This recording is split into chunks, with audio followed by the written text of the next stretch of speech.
Namaste.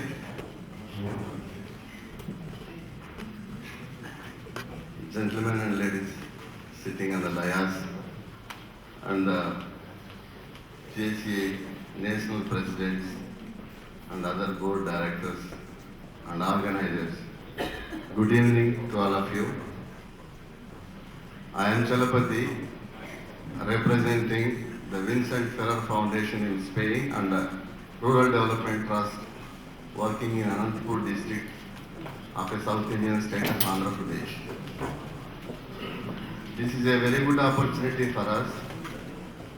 We came just 1.5 hours before here, and I could hear the different experiences of the JCI national presidents at international level.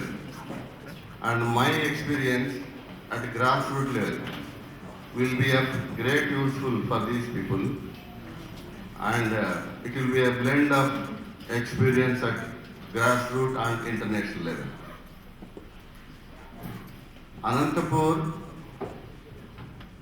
is one of the most backward districts in India. It is also called a drought-prone district and receiving the lowest rainfall in the country after the Jaisalmer desert. Its average population today is about 4 million, and the district is spread over in 19,000 square kilometers. If one analyzes the rainfall data for the last 125 years, the district has experienced as many as 60 drought years. Drought is a very common phenomenon, and the entire agriculture is dependent on rainfall, and 80% of the population lives on rain-fed agriculture. Mr. Vincent Ferrer and Mrs. Anna Ferrer came to Anantapur district in the year 1969 and wanted to do some development work in the district based on its backwardness and ecologically reaching towards desert. When they come to Anantapur, the average rainfall was about 450 mm in a year when compared to the 940 mm at state level. And all the topsoil has been eroded along the runoff because of the no awareness on protecting the productive soil, and indiscriminate cutting of trees took place because of the overpopulation, and indiscriminate use of groundwater was also in process. These were the conditions led to the deterioration of natural resources available for the agriculture. And if it doesn't rain for 1 or 2 years continuously, the socio-economic condition of all the communities living in Anantapur district will remain the same.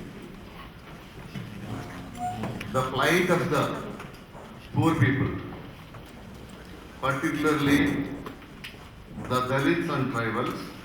In India, we have the caste system. The caste system has been introduced from the time of Aryan invasion. In the caste ladder, these Dalits and tribals were outcasted. They were not considered even as human beings. They were serving the society as slaves. Untouchability was in prevalence. They did not have the capacity to make meal for twice a day. There was shortage of employment, no resources, no property, and have no opportunity to access the education and health facilities provided by the government. If one drought comes, the effect will be on agriculture directly, and also it will be more severely on the life of the women. In the rural areas, the women have to share the workload to the maximum extent. They have to cook the food in the family, for the family, and again they have to go to the field as laborers. While coming back from the field, they have to carry the firewood for cooking food after coming back from the field. And afterwards, they have to go to get the drinking water. If the drought comes, no firewood will be available and no drinking water will be available in a shorter distance. They have to go for longer distances to fetch the water. So like that, the women were the most discriminated section. Dalits were untouchables, and the other section, the disabled persons in the society.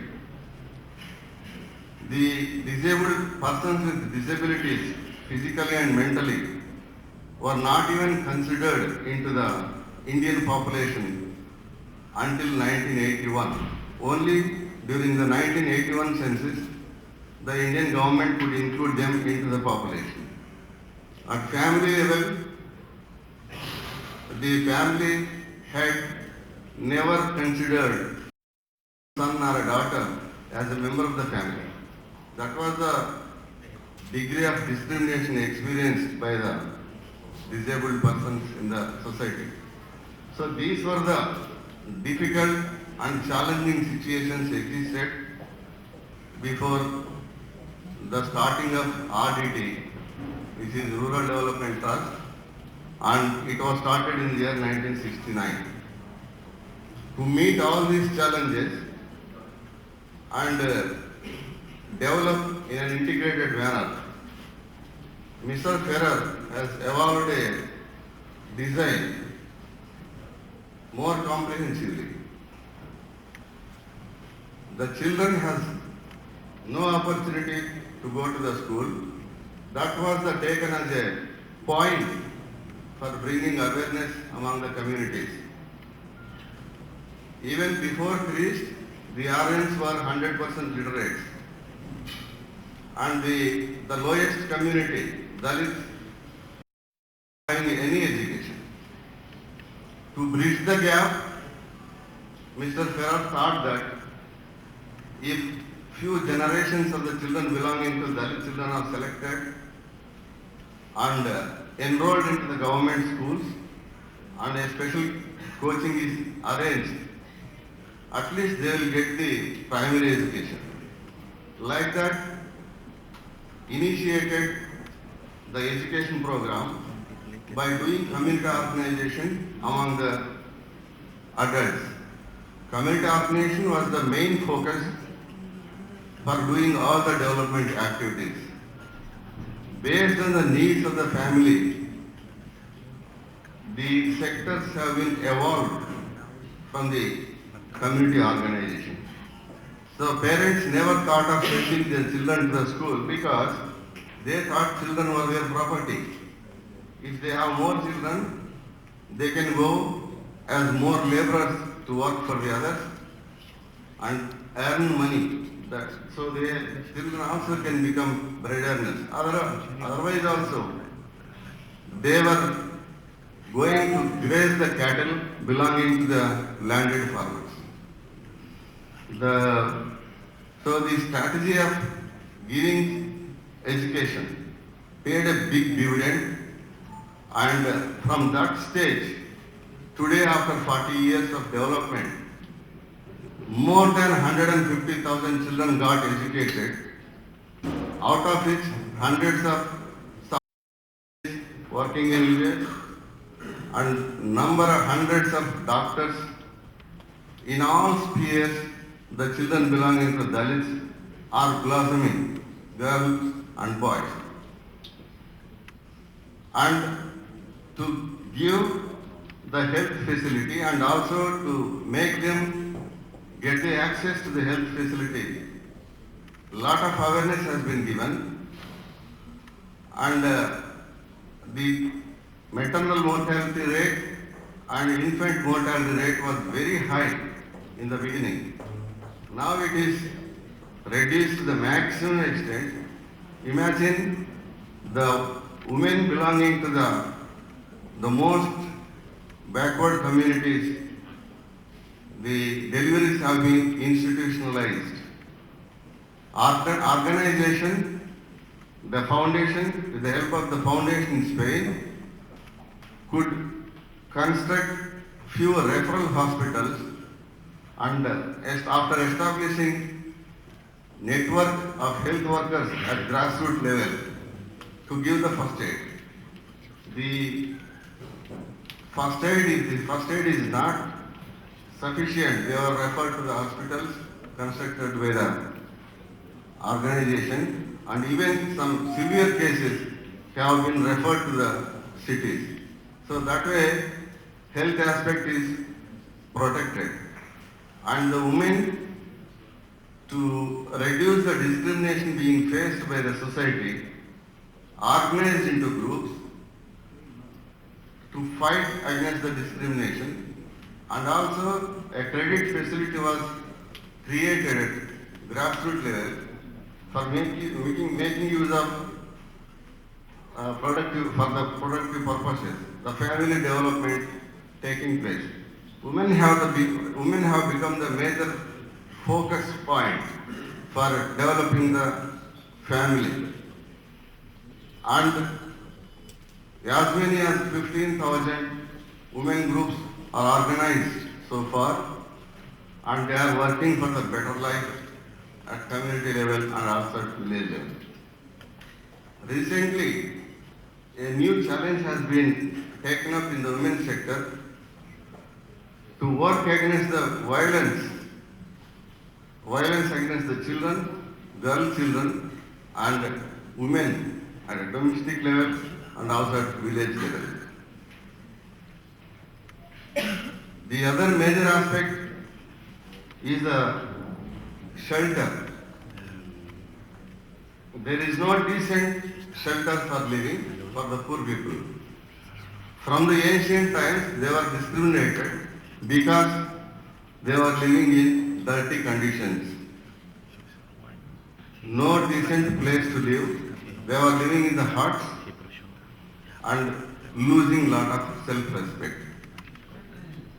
To give the dignity and also to create better facility for thinking for future, housing program has been taken up in the organization, and so far about more than 40,000 houses are constructed. This is the development process initiated for the communities, and at the same time, if one thinks that how to sustain this development, whatever is initiated for the grassroots level people, it has become a must for the organization to develop the district ecologically, because the district is moving towards the desertification process. Many pioneering activities have been initiated in the district. The source of water for the district only rain. So, to protect the precious rainwater, number of water bodies have been constructed to allow the rainwater to percolate down into the ground and help the recharge of the wells and borewells located nearby. In Anantapur, if it is in a year, if we get the normal rainfall, we will be receiving as much as 40,000, 40 TMC of rainwater into the district in the form of rain, out of which about 17 to 20 TMC of water have been stored in the traditionally constructed water tanks, and some of the water going into the ground. Remaining 10 to 15 TMC of water has been flowing to the other places as runoff. This is the source where one has to think about saving the runoff. To save the runoff, organization has initiated construction of water harvesting structures, and as many as 2,500 structures are constructed so far, preserving the precious rainwater for about 5 TMC and helping ensured agriculture in about acres. Like this is a development approach which involves the people playing their own development and develop in all spheres of their life, getting social security, society, social respect and equality. Today, all the poor people helped by the organization have become a strong force to reckon with in the society, and they never depend on anything either for the leadership or for decision making or any financial aspect. They are living, are moving very fast towards self-reliant and self-supportive communities. And this is the brief achievements achieved years work at grassroots level by the Rural Development Trust in Anantapur, and it is being helped by the Vincent Ferrer Foundation in Spain, headed by Mr. Jordi Ferrer in Barcelona. After this speech, a video film will be presented, and that will be an interesting thing to watch how it is matched with my speech to the practical achievements. Thank you very much. We thank you very much for giving this opportunity. Mr. Chalapathy, for your speech. If you want to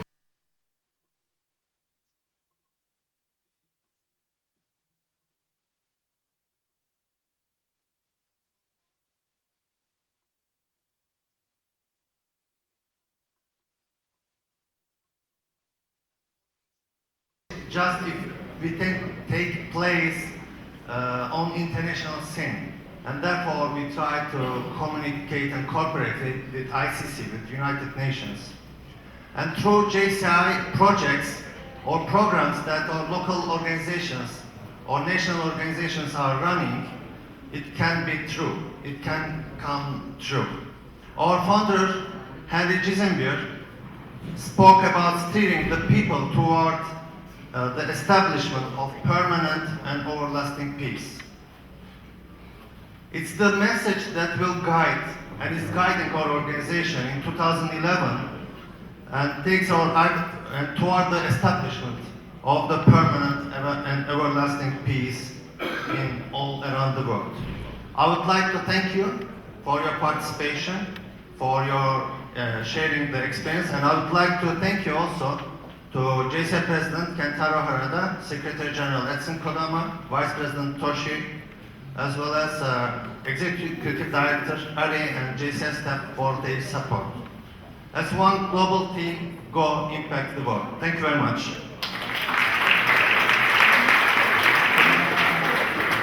Ladies and gentlemen, this concludes the Impact Forum. I would like to extend my appreciation to Vice President Ismail for leading this Impact Forum.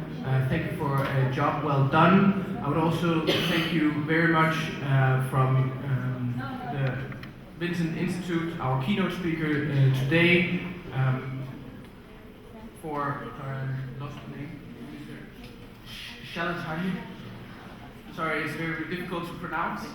Mr. Chalapathy. I'll try this. I'll give it a try.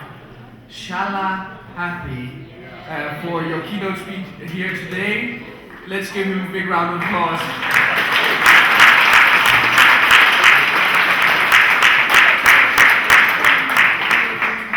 Now this time, the chair seeks a motion for a recess, just before, sorry, we announced before that JCI Austria was going to do the COC Academy, but due to commitment with JCI Germany and Switzerland, they have 500 people gathering together for their reception. Sorry, that's it. They had to leave, so they give their apologies. We'll do the presentation tomorrow. Therefore, the chair seeks a motion to recess until tomorrow at 9 o'clock. And I would like to say at this time, please be on time, 9 o'clock tomorrow. Finland moved, second by Luxembourg. All those in favor, say recess. Recess.